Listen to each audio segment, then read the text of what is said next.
السلام علیکم ورحمۃ اللہ وبرکاتہ۔ قرآن مجید کے ترجمے اور تفسیر کی ایک نئی کلاس کے ساتھ میں آپ لوگوں کی خدمت میں حاضر ہوں، اور سورہ مائدہ رمضان سے پہلے ہماری شروع ہو گئی تھی، لیکن پھر رمضان میں اتنی مشغولیت اور رمضان سے پہلے ہی مشغولیت اتنی بڑی کہ موقع ہی نہیں مل پایا پھر، کیونکہ تفسیر کے لیے جو ہے نا وہ ذہن کا پرسکون ہونا ضروری ہے، کہ آپ کا مائنڈ بہت پرسکون والا ہو، ایک دم ادھر ادھر کی زیادہ ٹینشن نہ ہو۔ اور رمضان سے پہلے جو ہے نا کہ مسجد کا کام بھی چل رہا تھا، پھر وہ لینٹر کا کام بھی چل رہا تھا، اور اتنے کنسٹرکشن کے کام پھیلے ہوئے تھے تو موقع ہی نہیں مل پایا۔ چلیے اب انشاءاللہ ناغہ نہیں ہوگی، اور گرمی بھی بہت زیادہ بڑھ گئی ہے، گرمیوں سے پہلے ہی گرمیوں نے اپنی شدت دکھانا شروع کر دی ہے۔ اللہ تعالیٰ سے دعا ہے کہ اللہ تعالیٰ گرمی کو کم فرمائے اور انسانوں کے لیے گرمی کو راحت کا ذریعہ بنائے۔ سورہ مائدہ ہم لوگوں کی شروع ہو چکی تھی۔ سورہ مائدہ یہ بھی مدنی ہے، اور یہ اس سورت کا نام سورہ مائدہ اس لیے رکھا گیا ہے، مائدہ دسترخوان کو کہا جاتا ہے، اور حضرت عیسیٰ علیہ السلام کے جو حواریین تھے انہوں نے حضرت عیسیٰ علیہ السلام سے درخواست کی تھی کہ آپ ہمارے لیے اللہ تعالیٰ سے کہہ کر ایک دسترخوان برکت والا نازل فرمائیں۔ حضرت عیسیٰ علیہ السلام نے اللہ تعالیٰ سے دعا کی، اور اللہ تعالیٰ نے حضرت عیسیٰ علیہ السلام کی دعا قبول فرمائی، اور آسمان سے ایک دسترخوان برکت والا فضیلت والا حواریین کے لیے اترا۔ تو اس واقعے سے مناسبت کی بنا پر اس سورت کا نام سورہ المائدہ رکھا گیا ہے۔ چلیے اب ترجمہ اور تفسیر شروع کرتے ہیں۔ اعوذ باللہ من الشیطان الرجیم، بسم اللہ الرحمن الرحیم، یا ایہا الذین آمنوا اوفوا بالعقود، اے ایمان والوں معاہدوں کو پورا کرو۔ معاہدہ چاہے وہ اللہ کا ہو چاہے وہ بندوں کا ہو۔ اس آیت کے اندر پورے اسلام پر عمل کرنے کا حکم ہے۔ دیکھو، معاہدہ، عہد و پیمان اللہ کے بھی حق ہوتے ہیں بندوں پر، اور ہمارے اوپر اللہ کے جو بندے ہیں ان کے بھی حق ہوتے ہیں۔ ایک تو بندوں کے حقوق ہوتے ہیں اور ایک حقوق اللہ ہوتے ہیں۔ تو اللہ تعالیٰ فرما رہا ہے کہ معاہدوں کو پورا کرو، حق مت مارو کسی کا، چاہے وہ اللہ کا حق ہو چاہے وہ بندوں کا حق ہو، کسی کا حق مت مارو۔ یا ایھا الذین آمنوا اوفوا بالعقود، ایمان والو معاہدوں کو پورا کرو۔ احلت لکم بہیمۃ الانعام الا ما یتلی علیکم غیر محل الصید وانتم حرم، تمہارے لیے وہ چوپائے حلال کر دیے گئے ہیں جو مویشیوں میں داخل ہوں یا ان کے مشابہ ہوں۔ اس صورت کے اندر بہت سارے اللہ تعالیٰ نے احکامات کو بیان فرمایا ہے، جیسے کہ کون سے جانور حلال ہیں، کون سے حرام ہیں، کون سی چیزیں کھانا چاہیے کون سی نہیں کھانا چاہیے، چوری کے احکام، اسی طرح سے اور بھی بہت سارے احکام اس صورت کے اندر اللہ تعالیٰ نے بیان فرمائے۔ تو اس میں سے پہلا آ گیا کہ کون سے جانور کھا سکتے ہیں، اس کے بارے میں اللہ تعالیٰ نے اس آیت میں بیان فرمایا کہ حلال کیے گئے ہیں تمہارے اوپر چوپائے۔ کون سے چوپائے؟ جو مویشیوں میں داخل ہیں، یعنی جو کھانے کے قابل ہیں۔ چوپائے تو بہت ہیں نا، شیر، چیتا، ہاتھی، بکرا، دمبا، بہت سارے ہیں۔ اس میں سے حلال کون سے ہیں؟ تو جو مویشیوں میں داخل ہیں۔ اب وہ مویشیوں میں کون سے داخل ہیں، اس کی بہت ساری نشانیاں، علامتیں ہے نا، وہ احادیث مبارکہ میں اور قرآن مجید کی دیگر آیات میں بیان کی گئی ہیں۔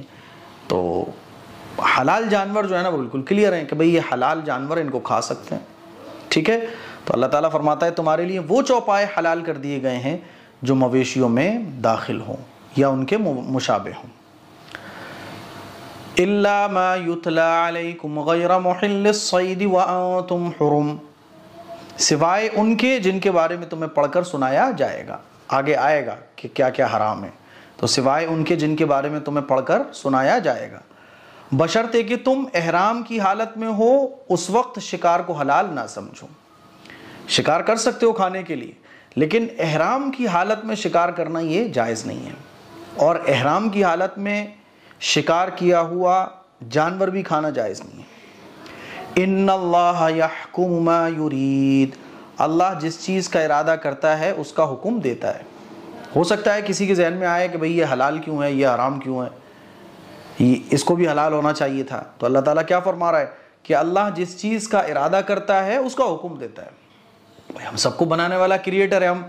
اور اس کو ایک آسان مثال سے آپ یوں سمجھیے کہ ہم اگر اپنے گھر کسی کو کام پر رکھتے ہیں تو ہم اس کو جو کام کے لیے بولتے ہیں اس کو وہ کام کرنا پڑتا ہے. مان لیجیے نوکر پوچھنے لگے ارے جناب آپ 5 کلو چینی کیوں منگا رہے ہو، 2 کلو منگا لو، تو ہم کیسے غصہ ہوں گے؟ بھائی تجھے جس کام پہ رکھا ہے وہ کام کرنا. تو اللہ تو ہم سب کو بنانے والا ہے، پیدا کرنے والا ہے. تو اللہ فرما رہا ہے کہ اللہ جس چیز کا ارادہ کرتا ہے اس کو حکم دیتا ہے.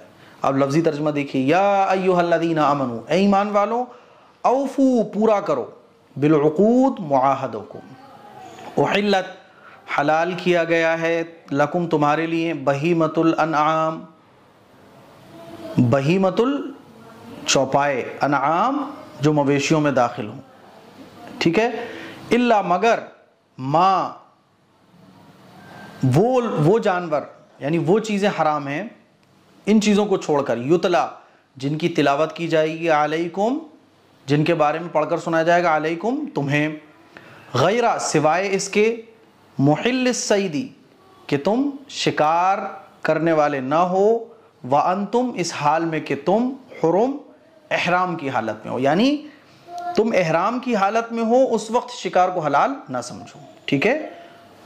ان اللہ بے شک اللہ، یحکم حکم دیتا ہے، ما یرید ما اس چیز کا، یرید جو جس کا وہ چاہتا ہے. اللہ کی ملکیت ہے، اللہ بادشاہ ہے، اللہ جس کا چاہے اس کا حکم دے، اللہ سے کوئی سوال کرنے والا نہیں، ٹھیک ہے. چلیے آگے دیکھیے، یا ایھا الذین آمنوا لا تحلوا شعائر اللہ ولا الشہر الحرام ولا الہدی ولا القلائد ولا آمین البیت الحرام یبتغون فضلا من ربہم ورضوانا.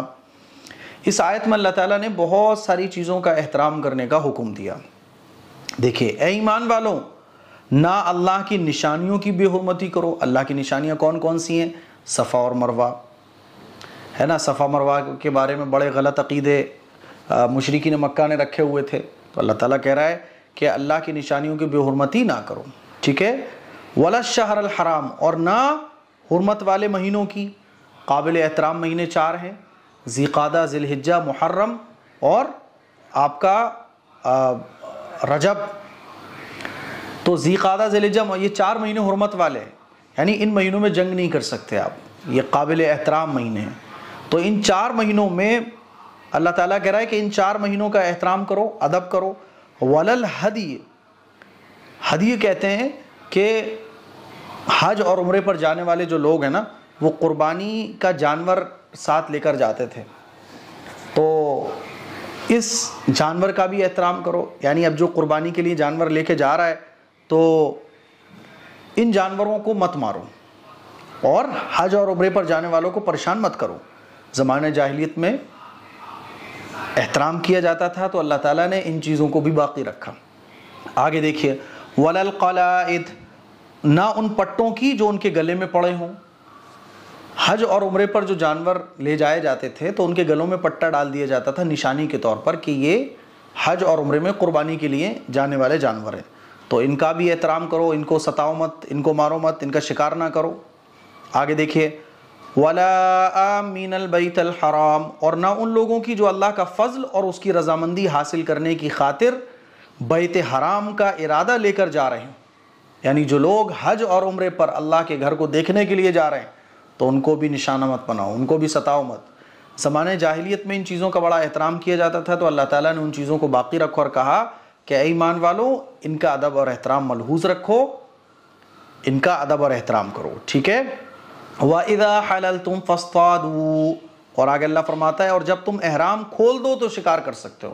احرام کی حالت میں تو شکار نہیں کر سکتے، لیکن احرام جب کھول دو، تمہارا حج عمرہ مکمل ہو گیا، تم نے احرام کو کھول دیا، اب تم شکار کر سکتے ہو، لیکن حدود احرام میں پھر بھی نہیں کر سکتے.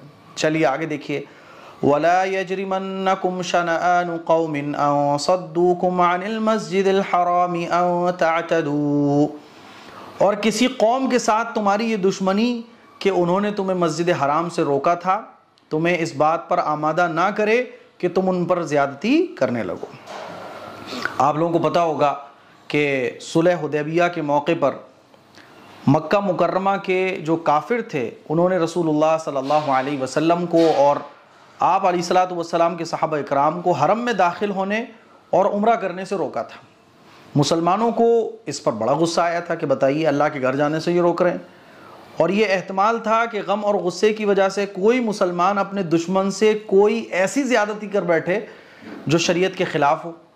تو اللہ تعالیٰ نے اس آیت میں اس کو بھی بیان کیا کہ غم اور غصہ اپنی جگہ، لیکن ہر چیز شریعت میں ایک حد پر مقرر ہے، دشمن کے ساتھ بھی زیادتی کرنا یہ جائز نہیں ہے۔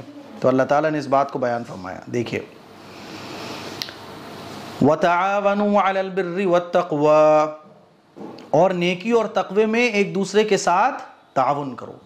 وَلَا تَعَاوَنُوا عَلَى الْإِثْمِ وَالْعُدْوَانِ، اور گناہ اور ظلم میں تعاون نہ کرو۔ وَاتَّقُوا اللَّهَ إِنَّ اللَّهَ شَدِيدُ الْعِقَابِ، اور اللہ سے ڈرتے رہو، بے شک اللہ کا عذاب بڑا سخت ہے۔ آج کل جو ہے نا وہ غیر مسلم بڑا اعتراض کرتے ہیں کہ دیکھو قرآن میں تو ظلم و زیادتی کا حکم دیا جاتا ہے، یہ اور وہ۔ قرآن میں اللہ کیا فرما رہا ہے؟ دیکھیے وَلَا يَجْرِمَنَّكُمْ، کہ کسی قوم کے ساتھ دشمنی اور ان کا ظلم اور ان کی نالائقیاں تمہیں اس بات پر کہیں نہ ڈال دیں، آمادہ نہ کر دیں کہ تم ان پر بھی ظلم و زیادتی کرنے لگو۔ کسی نے اگر تمہارے ساتھ ظلم کیا ہے تو شریعت کہتی ہے کہ شریعت کی حد میں رہ کر ہی آپ کو یہ کام کرنا ہے، آپ زیادتی نہیں کر سکتے۔ بات سمجھ آ رہی ہے؟ دیکھیے اب لفظی ترجمہ دیکھ لیجئے۔ یا ایھا الذین آمنوا، اے ایمان والو، لا تحلوا، بے حرمتی نہ کرو، شعائر اللہ، اللہ کی نشانیوں کی۔ اللہ کی نشانیاں جیسے صفا مروہ اور اللہ کا گھر، اسی طرح سے مقام ابراہیم، یعنی جتنی بھی نشانیاں ہیں۔ ولا الشہر الحرام، اور نہ حرمت والے مہینوں کی۔ حرمت والے مہینے 4 ہیں، میں نے بتا دیا۔ ولا الہدی، اور نہ ان جانوروں کی جو قربانی کے لیے حرم میں لے جائے جائیں۔ ولا القلائد، اور نہ ان پٹوں کی جو ان کے گلے میں ڈالے گئے۔ ولا آمین البیت الحرام، اور نہ ان لوگوں کی جو بیت حرام کی طرف جانے کا ارادہ کر رہے ہیں، یبتغون، تلاش کرتے ہوئے، فضلا من ربہم، اپنے رب کا فضل، ورضوانا، اور اس کی خوشنودی، وَإِذَا، اور جب حللتم، تم احرام کی حالت سے نکل جاؤ، فاصطادوا، تو تم شکار کر سکتے ہو۔ وَلَا يَجْرِمَنَّكُمْ، اور تمہیں نہ ابھارے، شنآن قوم، کسی قوم کی دشمنی، کس بات پر؟ ان صدوکم، کہ تم ان کو انہوں نے تم کو روکا تھا، عن المسجد الحرام، مسجد حرام میں داخل ہونے سے۔ ان تعتدوا، کس بات پر نبارے کہ تم ان پر ظلم کرو۔ وتعاونوا، اور تم تعاون کرو، مدد کرو، علی البر، نیکی پر، والتقوی، اور تقوی پر۔ بات سمجھ آ رہی ہے؟ آگے دیکھیے ولا تعاونوا، اور تم تعاون مت کرو، علی الاسم، گناہ پر، والعدوان، اور ظلم زیادتی پر، واتقوا اللہ، اور تم اللہ سے ڈرو، ان اللہ، بے شک اللہ، شدید العقاب، بڑا سخت عذاب دینے والا ہے۔ تو اللہ سے ڈرنا ہے۔ ظلم اپنی جگہ ہے، لیکن کسی سے دشمنی اور کسی کے ساتھ اس نے تمہیں ستایا تو اس کا مطلب یہ نہیں ہے کہ اب تم اس پر بھی ظلم کرنے لگو۔ مجھے ایک واقعہ یاد آ رہا ہے، حضرت علی رضی اللہ تعالیٰ عنہ جو تھے نا، ایک گستاخ رسول تھا جو حضور کو بڑا برا بلا کہا کرتا تھا اور بڑی بری باتیں کیا کرتا تھا۔ تو ایک مرتبہ جو ہے نا وہ حضرت علی رضی اللہ تعالیٰ عنہ کے ہاتھ لگ گیا، تو حضرت علی رضی اللہ تعالیٰ عنہ جو تھے نا اس پہ ایک دم حاوی ہو گئے، اس کو پکڑ لیا اور اس کو چت لٹا کے اس کی چھاتی پر چڑھ گئے۔ جب اس کی چھاتی پر چڑھے تو اس نے جو ہے نا حضرت علی رضی اللہ تعالیٰ عنہ کو دیکھا اور ایک دم مسمسا کے یوں دیکھا۔ حضرت علی رضی اللہ تعالیٰ عنہ نے غصے میں اپنی تلوار نکال لی اور تلوار نکال کر بس اس کو قتل کرنے والے تھے کہ اس نے حضرت علی رضی اللہ تعالیٰ عنہ کے منہ پر تھوک دیا۔ تو حضرت علی رضی اللہ تعالیٰ عنہ کو اور غصہ آیا، تلوار لے کے بس اس کو قتل ہی کرنے والے تھے کہ اس نے تھوکا تھا۔ جیسے ہی اس نے تھوکا تو غصہ بڑھا اور تھوڑی 5-6 سیکنڈ کے اندر جو ہے نا اپنی تلوار کو نیچے پھینک دی اور اس کو چھوڑ کے دور کھڑے ہو گئے۔ وہ دیکھنے لگا حیران کہ حضرت علی تو مجھے قتل کرنے والے تھے، میں نے تھوکا ان کے چہرے پر تو ان کو تو اور غصہ آنا چاہیے تھا۔ کہنے لگا کیا ہوا، اچانک سے آپ نے مجھے چھوڑ کیوں دیا؟ تو حضرت علی رضی اللہ تعالیٰ نے کہا کہ دیکھ، جب میں نے تجھے پکڑا تھا تو نبی کی محبت میں پکڑا تھا، اور جب میں تجھے قتل کرنے والا تھا، تجھے میں نے تیرے اوپر حاوی ہو گیا تھا، تب بھی نبی کی محبت میں یہ سب کچھ ہو رہا تھا، لیکن جب تو نے میرے منہ پر تھوکا تو تیرے تھوکنے کی وجہ سے مجھے غصہ آیا، اور یہ غصہ مجھے اس وجہ سے آیا کہ تو نے میری ذات پر، یعنی اپنی ذات کی وجہ سے میرا غصہ بڑھا، اور اپنی ذات کی وجہ سے کوئی بھی ایمان والا کسی پر کسی کی جان نہیں لے سکتا۔ تو نبی کی محبت میں تجھے قتل کر رہا تھا کیونکہ تو گستاخ ہے، لیکن جب تو نے تھوکا تو میرا غصہ اور بڑھ گیا، اور اپنی ذات سے محبت اور ایک تکبر والی فیلنگ میرے اندر آنے لگی، اس لیے میں نے تجھے چھوڑ دیا۔ اس کا یہ سننا تھا کہ وہ گستاخ رسول اب عاشقین رسول میں داخل ہو گیا، اور اس نے کلمہ طیبہ وہیں پڑھا، لا الہ الا اللہ محمد الرسول اللہ، اور کلمہ پڑھ کر اسلام میں داخل ہو گیا کہ یہ ہے اسلام۔ میں تو کچھ اور ہی سمجھ رہا تھا، میں تو یہ سمجھ رہا تھا کہ ظلم، زیادتی، مارا کاٹی، اس کا نام اسلام ہے، اور پہلے سے اب تک یہ پروپیگنڈے چلتے چلے آ رہے ہیں۔ اسلام میں داخل ہو گیا۔ تو ایک ایمان والا اپنی ذات کی وجہ سے کسی سے نفرت نہیں کر سکتا، اپنی ذات کی وجہ سے، اپنے ذاتی فائدے کی وجہ سے کسی پر ظلم و زیادتی نہیں کر سکتا۔ ہاں، دشمنی اللہ کے لیے، محبت اللہ کے لیے۔ چلیے آگے دیکھیے، حرمت علیکم المیتۃ والدم ولحم الخنزیر وما اہل لغیر اللہ بہ والمنخنقۃ والموقوذۃ والمتردیۃ والنطیحۃ وما اکل السبع الا ما ذکیتم، تم پر مردار جانور اور خون اور سور کا گوشت اور وہ جانور حرام کر دیا گیا ہے جس پر اللہ کے سوا کسی اور کا نام پکارا گیا ہو۔ جو حلال جانور ہیں ان کی لسٹ بالکل کلیئر ہے نا، حدیث سے اور قرآن سے وہ بالکل کلیئر ہے۔ حرام کیا کیا ہے؟ مردار جانور، مرا ہوا جانور جو خود بخود مر گیا ہو، اور خون کون سا؟ جب جانور کو ذبح کرتے ہیں جو خون نکلتا ہے وہ بھی حرام ہے، اور خنزیر کا گوشت، اور غیر اللہ کے نام پر جس کو ذبح کیا جائے وہ بھی حرام ہے۔ اور کیا ہے؟ جو گلا گھونٹنے سے مرا ہو، گلا گھٹنے سے مرا ہو، کسی جانور کا گلا گھونٹ کر مارا۔ زمانہ جاہلیت میں اسی طرح سے جانور کو پکڑا اور گلا گھونٹ کے مار دیا، اور اس کو وہ کھایا کرتے تھے۔ اللہ نے فرمایا کہ یہ حرام ہے۔ اور جسے چوٹ مار کر ہلاک کیا گیا ہو، پتھر سے مارا کسی کو اور وہ جانور مر گیا۔ پہلے ایسے ہی ہوتا تھا زمانے جاہلیت میں، آج بھی علاقوں میں ایسا ہوتا ہے کہ ذبح کرنے کا کوئی کانسیپٹ غیر مسلموں کا تو ہے نہیں، ایسے ہی بس مار دیا۔ اللہ نے فرمایا یہ بھی حرام ہے۔ اور جو اوپر سے گر کر مرا ہو، کوئی بڑے ٹیلے پہ سے گر گیا یا کوئی کھائی میں گر گیا، پہاڑ سے گر گیا، تو وہ بھی حرام ہے۔ اور جسے کسی جانور نے سینگ مار کر ہلاک کر دیا ہو، جانوروں میں لڑائی ہوئی آپس میں اور ایک مر گیا، یہ بھی حرام ہے۔ اور جسے کسی درندے نے کھا لیا ہو وہ بھی حرام ہے نا، مگر یہ کہ اس کے مرنے سے پہلے تم اس کو ذبح کر چکے ہو، ہے نا۔ وما اکل السبع الا ما ذکیتم، مگر یہ کہ اس کے مرنے سے پہلے دو جانوروں میں لڑائی ہوئی اور ایک زخمی ہو گیا، آپ گئے اس کو ذبح کر لیا، کوئی حلال جانور ہے تو وہ بھی حلال ہو جائے گا بشرطے کہ تم نے اس کو ذبح کر لیا ہو۔ وما ذبح علی النصب او ان تستقسموا بالازلام، اور یہ بات بھی تمہارے لیے حرام ہے کہ تم جوئے کے تیروں سے گوشت وغیرہ تقسیم کرو۔ اب کسی جانور کو تم نے ذبح کیا، پہلے کیا ہوتا تھا زمانے جاہلیت میں حصے باٹی ایسے لگا کرتے تھے کہ تیروں کے ذریعے، جیسے ہوتا ہے نا قرآن اندازی ہمارے یہاں ہوتی ہے، ایسے ہی تیر ہوتے تھے تو تیروں پہ وہ لکھ دیا کرتے تھے اتنا حصہ اس کا، اتنا حصہ، پھر تیر آنکھ بند کر کے ایسے تیر اٹھاؤ یا بعض دفعہ نشانہ لگاؤ، تو تیر یوں نکالا تو جس کے تیر پہ لکھا ہوگا 1 کلو گوشت تو یہ 1 کلو اس کا ہو گیا، جس کے تیر پہ لکھا ہوگا کہ اس کو کچھ نہیں ملے گا تو یہ اس کا ہو گیا۔ کسی کو جیسے ہمارے یہاں سٹا لگتا ہے نا نمبر، جس کا نمبر آ گیا تو اس کو اتنا سب کچھ، تو بالکل یہی صورت تھی۔ تو جوئے کے تیروں سے گوشت وغیرہ تقسیم کرنا، ذالکم فسق، اللہ فرماتا ہے کہ یہ ساری باتیں سخت گناہ کی ہیں۔ یہ ساری باتیں کیا ہیں؟ سخت گناہ کی ہیں۔ دیکھیے اس کا ترجمہ دیکھیے لفظی، حرمت حرام کیا گیا ہے، علیکم تم پر، المیتۃ مردار جانور، والدم اور خون۔ کون سا خون؟ جانور کو ذبح کرتے وقت جو خون نکلتا ہے۔ ایک ہوتا ہے کہ جانور کو ذبح کرنے کے بعد بھی گوشت کے اندر تھوڑا بہت خون رہ جاتا ہے، جیسے کہ چکن وغیرہ آتا ہے تو اندر بھی خون تھوڑا بہت رہتا ہے صاف کرنے کے بعد بھی، وہ حرام نہیں ہے۔ ولحم الخنزیر، اور خنزیر کا گوشت، وما، اور وہ جانور، اہل جو حلال کیا گیا ہو، لغیر اللہ، غیر اللہ کے نام پر۔ والمنخنقہ، منخنقہ کس کو کہتے ہیں؟ کہ جو گلا گھٹنے سے مرا ہو۔ والموقوذہ، اور موقوذہ کس کو کہتے ہیں؟ جسے چوٹ مار کر ہلاک کیا گیا ہو۔ والمتردیہ، والمتردیہ کس کو کہتے ہیں کہ جو اوپر سے گر کے مرا ہو، والنتیحہ، نتیحہ کس کو کہتے ہیں کہ دو جانوروں کی لڑائی ہوئی اور سینگ کے مارنے سے یا جانوروں کے آپس میں لڑنے سے کوئی مرا ہو، وما، اور وہ جانور اکل السبع، کہ جس کو کسی درندے نے کھایا، الا، مگر وہ، ما ذکیتم، جس کو تم نے ذبح کر لیا ہو. ٹھیک ہے، آگے دیکھیے، مان لیجیے شیر نے کسی بکرے پر حملہ کر دیا، وہ بکرا زخمی ہو کے بھاگ گیا، آپ کی گرفت میں آ گیا، آپ نے اس کو ذبح کر لیا تو وہ حلال ہو جائے گا. آگے دیکھیے، وما، اور وہ جانور، ذبح، جو ذبح کیا گیا ہو، علی النصب، کسی بت گاہ پر، کسی بت گاہ کے نام پر ذبح کیا گیا ہو. چلیے، جسے بتوں کی قربان گاہ پر ذبح کیا ہوگا، یعنی بتوں کے نام پر جس کو ذبح کیا ہوگا وہ کسی بت گاہ پر. اذان ہونے کے بعد میں ملتا ہوں انشاءاللہ.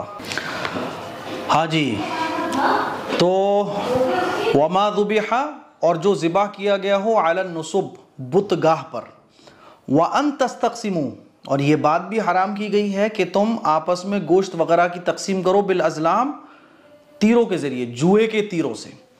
ذالکم، یہ تمام کی تمام چیزیں کیا ہیں؟ فسق، گناہ کی کام، گناہ کے کام ہیں، گناہ کی چیزیں ہیں. آگے دیکھیے، آگے اللہ تعالیٰ فرما رہا ہے، الیوم یئس الذین کفروا من دینکم فلا تخشوہم واخشون، آج کافر لوگ تمہارے دین کے مغلوب ہونے سے نا امید ہو گئے ہیں. مکے والوں نے بڑی کوشش کی، حضور مدینہ تشریف لے آئے، اور مدینے آ کے بھی مشرکین مکہ نے چین نہیں لگنے دیا. ایک گٹھ بندھن تیار کیا کہ کیسے اسلام کو اور مسلمانوں کو ختم کیا جا سکے، لیکن اللہ نے صحابہ اکرام ہمت کے ساتھ جمے رہے، طاقت کے ساتھ جمے رہے، اور پھر مشرکین مکہ جو ہے نا وہ نا امید ہو گئے. تو اللہ تعالیٰ فرما رہا ہے کہ وہ نا امید ہو گئے تمہارے دین کے مغلوب ہونے سے. اللہ فرما رہا ہے فلا تخشوہم، تو تم ان سے مت ڈرو، واخشون، اور مجھ سے ڈرو. یہ قرآن مجید کی آیتیں آج اور قیامت تک آنے والے ایمان والوں کے لیے ہیں کہ ہمیں ڈرنا کس سے؟ اللہ سے ڈرنا ہے اور کسی سے نہیں ڈرنا. ہمیں ڈرنا چاہیے کہ یہ وقف سنشودھن جو بل آیا ہے یہ کیوں آیا ہے. ہمیں ڈرنا چاہیے اور اپنے اندر کے معاملات پر غور کرنا چاہیے کہ وقف کی زمینوں پر ہم نے کتنا غلط قبضہ کیا، کتنا غلط طریقے سے ان کا استعمال کیا، کس طرح سے اللہ کے نام پر جو زمینیں تھیں ان کا غلط استعمال کیا. ہم نے اللہ کے حق کو ادا نہیں کیا، اسی لیے تو اب دنیا والوں سے ہمیں ڈرنا پڑ رہا ہے. ورنہ ایمان والا جو اللہ سے ڈرتا ہے وہ دنیا کی کسی بھی چیز سے نہیں ڈرتا. ہاں، جب کچھ غلط کیا ہو تو پھر ڈر رہتا ہے، پھر اللہ کا ڈر ختم ہو جاتا ہے، دنیا والوں کا ڈر حاوی ہو جاتا ہے. چلیے آگے اللہ فرماتا ہے الیوم اکملت لکم دینکم واتممت علیکم نعمتی ورضیت لکم الاسلام دینا. اللہ فرما رہا ہے آج میں نے تمہارے لیے تمہارے دین کو مکمل کر دیا، تم پر اپنی نعمت پوری کر دی، اور تمہارے لیے دین اسلام کو ہمیشہ کے لیے پسند کر لیا. پوری دنیا کے اندر ایک ہی دین ہے جو اللہ کے یہاں قابل قبول ہے. ان الدین عند اللہ الاسلام، اللہ کے نزدیک جو قابل قبول دین ہے وہ کون سا ہے؟ دین اسلام. اس کے علاوہ کوئی دین اللہ کے یہاں قابل قبول نہیں. اچھا، شروع میں جو میں نے ابھی بات کہی تھی کہ وقف سنشودھن بل پر، تو آج دیکھیے کہ ہم اور آپ جو مایوسی کے عالم میں، حالانکہ مایوسی کے عالم میں غیروں کو ہونا چاہیے تھا، ہمیں نہیں ہونا چاہیے تھا.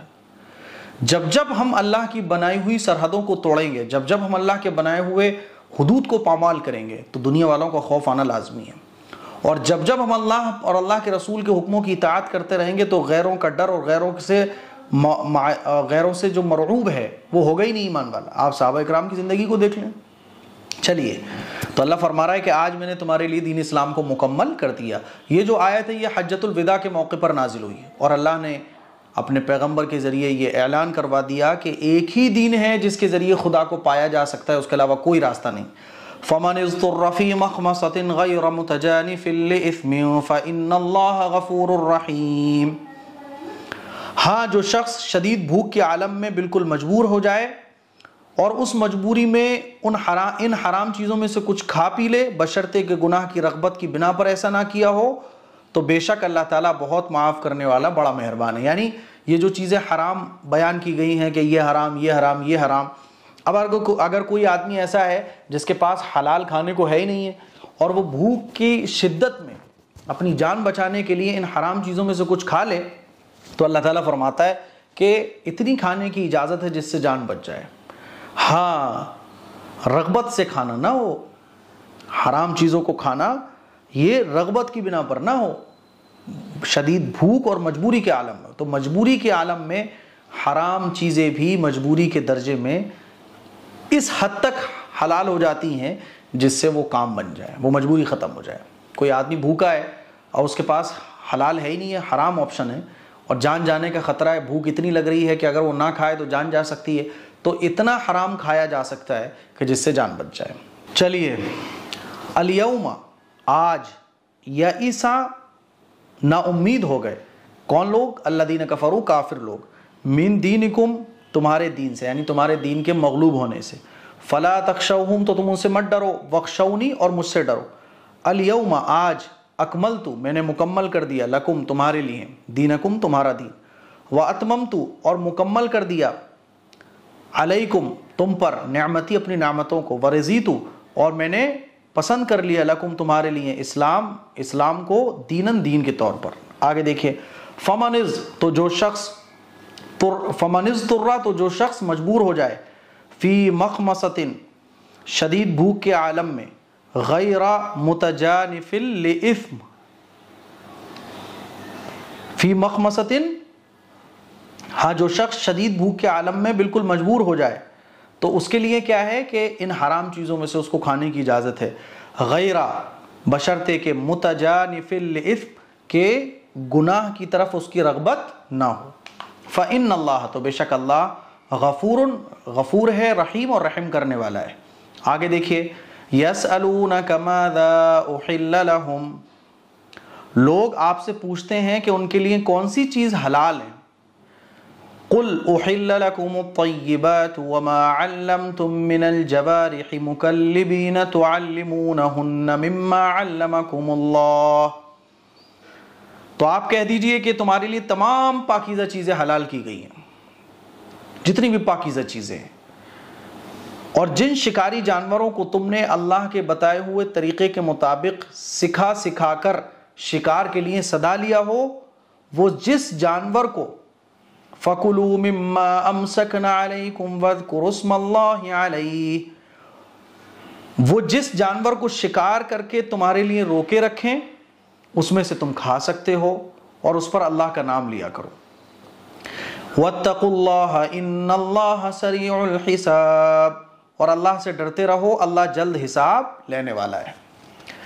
دیکھیے کون سی چیزیں حلال ہیں، جو پاکیزہ ہیں۔ پہلے زمانے میں اور آج بھی شکار کرنے کا ایک طریقہ تو یہ ہوتا ہے کہ ہم بندوق سے، غلیل سے یا کسی اور چیز کے ذریعے شکار کریں اور اس کو ذبح کر لیں۔ ایک طریقہ یہ بھی ہوتا ہے کہ باز کے ذریعے شکار کروایا جائے یا کسی کتے کو ٹریننگ دے کر اس کو شکار کے لیے استعمال کیا جائے۔ تو ایسے جانور جو ٹرینڈ ہوں ان کے ذریعے بھی جو شکار کروایا جائے وہ بھی حلال ہوتا ہے۔ اچھا، اس کی علامت کیا ہے؟ اس کی علامت یہ ہے کہ جب آپ جانور کو بھیجیں تو آپ کے اشارے پر وہ آگے بڑھے اور آپ کے اشارے پر وہ رک جائے، تو ایسے جانور کو ٹرینڈ کہا جاتا ہے۔ ٹرینڈ جانور کے ذریعے جیسے کتا ہے، باز ہے، آپ شکار کر سکتے ہیں۔ تو آگے اس آیت میں اسی بات کو بیان فرمایا، یسألونک، وہ لوگ آپ سے پوچھتے ہیں، ماذا کیا، احل لہم ان کے لیے حلال ہے، قل آپ فرما دیجئے، احل حلال کیا گیا ہے، لکم تمہارے لیے، طیبات پاکیزہ چیزوں کو، وما اور وہ، علمتم کہ تم نے، وما علمتم کہ جو تم نے سکھایا ہو، من الجوارح یعنی شکار جو سکھایا ہو، وما علمتم اور وہ شکار تمہارے لیے حلال ہے جو شکاری جانور نے کیا ہو، علمتم جس کو تم نے سکھایا ہو، من الجوارح یعنی وہ شکار حلال ہے، مکلبین جیسے کہ صدایا ہوا جانور، مکلبین صدایا ہوا ٹرینڈ کتا، تعلمونہن کہ تم نے ان کو سکھایا ہو، مما اس طریقے پر، علمکم اللہ جس طریقے پر اللہ نے تم کو سکھایا۔ ہوتا کیا ہے کہ مان لیجیے آپ نے کتے کو شکار پر چھوڑا، آپ نے کتے کو اشارہ کیا کہ اس جانور کو جو ہے نا پکڑ کے لاؤ، بسم اللہ کہہ کے آپ کتے کو چھوڑو، کتے کو بسم اللہ کہہ کر چھوڑا، کتے نے جس شکار پر آپ نے بھیجا تھا اس شکار کو پکڑ لیا اور شکار کو پکڑ کے وہ آپ کے پاس لے آیا، اب آپ اس جانور کو ذبح کر دیں، وہ آپ کے لیے حلال ہو جائے گا۔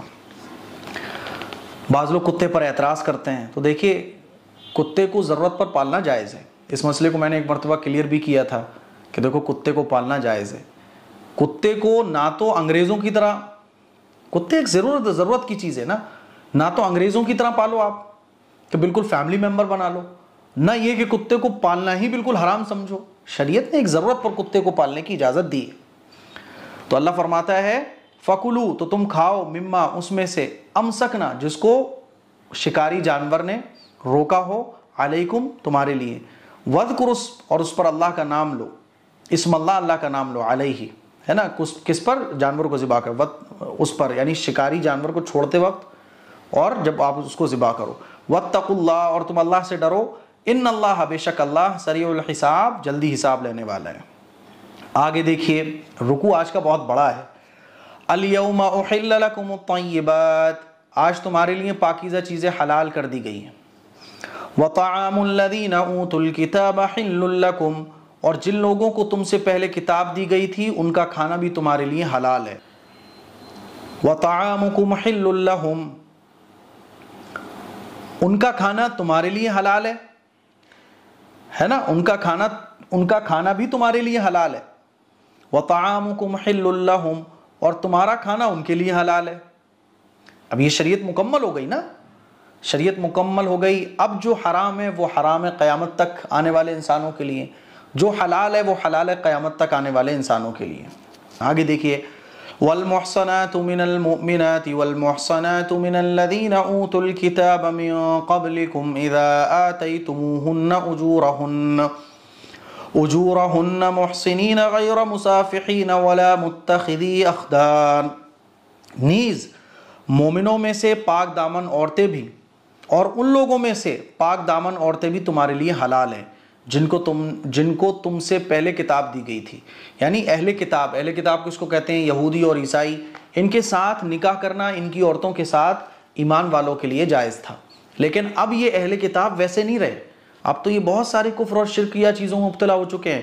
اسی لیے اب کوئی اصلی اہل کتاب بچا ہی نہیں ہے، بلکہ اکثریت اس میں سے ایسی ہے جو دہریے بن چکے ہیں، خدا کا انکار کرنے والے ہیں، اور جو خدا کے وجود کو مانتے بھی ہیں تو انہوں نے بالکل اپنا سیٹ اپ ہی چینج کر کے رکھا ہوا ہے. اب یہ اہل کتاب ویسے نہیں ہے جو حضور کے زمانے میں تھے. اسی لیے اہل کتاب سے اس ٹائم میں 2025 میں تو اہل کتاب کی عورتوں سے نکاح کرنا درستی نہیں ہے.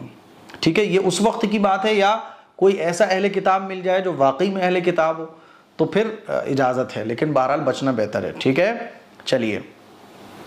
جن کو تم سے پہلے کتاب دی گئی تھی، ہے نا، جبکہ تم نے ان کو نکاح کی حفاظت میں لانے کے لیے ان کے مہر دیے گئے. یعنی مہر ادا کرنا ضروری ہے. نکاح منعقد ہی نہیں ہوگا اگر آپ مہر نہیں دو گے، آپ تو مہر کا طے ہونا ضروری ہے. تو اللہ تعالیٰ فرما رہا ہے کہ تم نے ان کو نکاح کی حفاظت میں لانے کے لیے ان کا مہر دیا گیا ہو. اور یہ جو نکاح ہو رہا ہے یہ کیوں ہو رہا ہے؟ صرف ہوس نکالنا مقصد نہ ہو اور نہ خفیہ آشنائی کرنا مقصد ہو، بلکہ اصل میں نکاح کرنا مقصد ہو. اللہ نے اس بات کو بھی کلیئر کر دیا کہ نکاح کا جو مقصد ہے وہ صرف ہوس نکالنا مقصد نہ ہو کہ چلو چھپ کے نکاح کر لیتے ہیں، جب اپنا خواہش پوری ہو جائے گی تو میں تمہیں چھوڑ دوں گا. چھپ کے نکاح چل رہا ہے، یا غلط نیت ہے. تو اللہ تعالیٰ فرما رہا ہے کہ صرف ہوس نکالنا مقصد نہ ہو، بلکہ بیوی کے حق ادا ہونا چاہیے، اور نہ خفیہ آشنائی پیدا کرنا مقصد ہو. یہ نہیں کہ سب چکر بازیاں چل رہی ہیں کہ چھپ کے نکاح کر لیتے ہیں. بھائی نکاح تو کھل کے ہوتا ہے نا. چلیے، الیوم، آج، احل، حلال کر دیا گیا ہے، لکم، تمہارے لیے، طیبات، پاکیزہ چیزیں، وطعام الذین، اور ان لوگوں کا کھانا، اوتوا الکتاب، جو اہل کتاب ہے، احل لکم، تمہارے لیے حلال کر دیا گیا ہے، وطعامکم، اور تمہارا کھانا حل لہم، ان کے لیے حلال کر دیا گیا ہے. اس کا ایک مطلب یہ بھی ہے کہ اہل کتاب کا ذبیحہ وہ حلال ہے ہمارے لیے، اور ہمارا ذبیحہ ان کے لیے حلال ہے. تو اہل کتاب کا ذبیحہ جو ہے یہاں کھانے سے جو مراد ہے وہ ذبیحہ ہے. تو اہل کتاب کا ذبیحہ وہ حلال ہے، لیکن آج کل اہل کتاب بھی بہت اہل کتاب کا رہے ہیں، اسی لیے بچنا بہرحال بہتر ہے. والمحصنات، اور وہ پاک دامن عورتیں، من المؤمنات، جو مومنوں میں سے ہوں، یہ بھی حلال ہیں، یعنی مسلمان عورتوں سے نکاح جائز ہے. والمحصنات، اور پاک دامن عورتیں، من الذین، ان لوگوں میں سے، اوتوا الکتاب، جو اہل کتاب میں سے ہیں، من قبلکم، تم سے پہلے جو اہل کتاب گزرے ہیں، تو ان سے بھی نکاح جائز ہے. اذا، بشرطے کہ، آتیتموہن، تم ان کو دو، اجورہن، ان کا مہر، محسنین، اور یہ نکاح کرنے کا مقصد کیا ہونا چاہیے؟ نکاح کرنے کا مقصد ایک دوسرے کے حق ادا کرنا، پاک دامنی. بھائی نکاح کرنے کا مقصد کیا؟ پاک دامن رہنا. لیکن یہاں پاک دامن رہنا مقصد نہیں ہے، یہاں تو دل میں یہ ہے کہ بس آپس میں ایک کانٹریکٹ، جسمانی تعلق قائم کرنا، تو یہ غلط ہے. غیر مصافحین، صرف ہوس نکالنا مقصد نہ ہو. ولا متخذی اخدان، اور نہ خفیہ آشنائی پیدا کرنا مقصد ہو. مقصد ہونا چاہیے میاں بیوی بننا، بیوی کی نیت ہونا چاہیے شوہر کے حق ادا کروں گی، شوہر کی نیت ہونا چاہیے بیوی کے حق ادا کروں گا، بیوی بنا کے رکھوں گا. یہ مقصد ہونا چاہیے نکاح کرنے کا. آگے دیکھیے وَمَن يَكْفُرُ بِالْإِيمَانِ فَقَدْ حَبِطَ عَمَلُهُ، اور جو شخص ایمان سے انکار کرے اس کا سارا کیا دھرا غارت ہو جاتا ہے. جو ایمان لائے گا اس کا سارا کیا دھرا قابل قبول، اور جو ایمان کے بغیر کچھ بھی کرے گا تو اس کا کوئی قابل قبول نہیں ہے. بالکل اسی طرح سے سمجھو آپ، جیسے ایک بناؤ آپ اور رائٹ سائڈ پر آپ 0 بناؤ گے تو وہ 100 ہو جائے گا، 1000 ہو جائے گا، 1,00,000 ہو جائے گا، 1 کروڑ ہو جائے گا. اور اگر آپ ایک بنا کے لیفٹ سائڈ میں 0 لکھنا شروع کرو تو کتنے ہی 0 بنا دو وہ چیک چلے گا بھی نہیں. وَهُوَ فِي الْآخِرَةِ مِنَ الْخَاسِرِينَ، اور آخرت میں اس کا شمار خسارہ اٹھانے والوں میں ہوگا. تو اللہ کیا فرما رہا ہے؟ وَمَن يَكْفُرْ، اور جو شخص انکار کرے بالایمان، ایمان کا، فقد حبط، تو غارت ہو گیا، عمل، اس کے تمام اعمال. وہو، اور وہ شخص، فی الآخرت، آخرت میں، من الخاسرین، نقصان اٹھانے والوں میں سے ہوگا. یہ آج کا ہمارا رکوع تھا سورہ مائدہ کا. یہ رکوع بہت بڑا تھا اس لیے کافی دیر ہو گئی، لیکن بہت ساری چیزیں آپ کو سیکھنے کو ملی. مجھے امید ہے کہ اس رکوع کے اندر جو باتیں میں نے بیان کی، جو سمجھانے کی کوشش کی، اللہ تعالیٰ غلطیوں کو معاف فرمائے، اور جو کچھ میں نے آپ کو سمجھایا ہے اللہ تعالیٰ ہمیں اس پر عمل کرنے والا بنائے. السلام علیکم ورحمۃ اللہ وبرکاتہ.